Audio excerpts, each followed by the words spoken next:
Hello everyone, in this video we are going to learn about the software waveform inversion in isotropic media, which does the forward propagation and also the seismic inversion.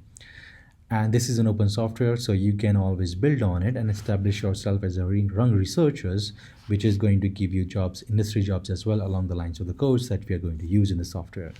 So it has 6 different folders, and all these codes, C codes that I've written, is in SRC folder.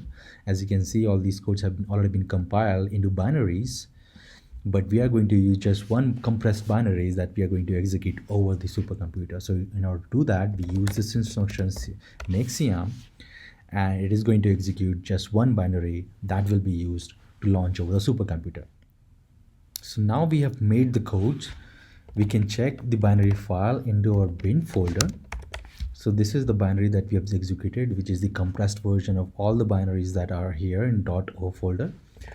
Now we go to the parameter folder and change the parameter for which we want to solve the problem. First of all, we want to do the for modeling, so the mode has to be 0, which needs to be done before we actually do the seismic inversion. And this is a shell file which has our executable binary and the parameter file that is going to be used to launch it to the supercomputer. Our supercomputer at Colorado School of Mines uses a Slum environment. So Slum is actually a scheduler that schedules your job over the supercomputer. So we need to use the Slum parameter as batch and then argument as a F shell file to launch into the supercomputer. You can monitor the progress using cm.out file, and you can see all these shots have run, and this whole program finishes in 27 seconds. So all these output file data is in SU folder.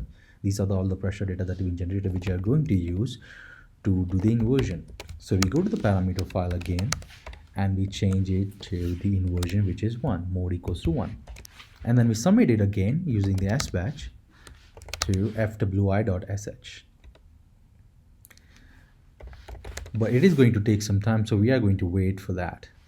All right, so all the inversion is going to save all the model parameters into the model directory here. So these are all the parameters. So we cannot see this model parameter in the cluster, so we have to download all these into our local directory using this instruction up here.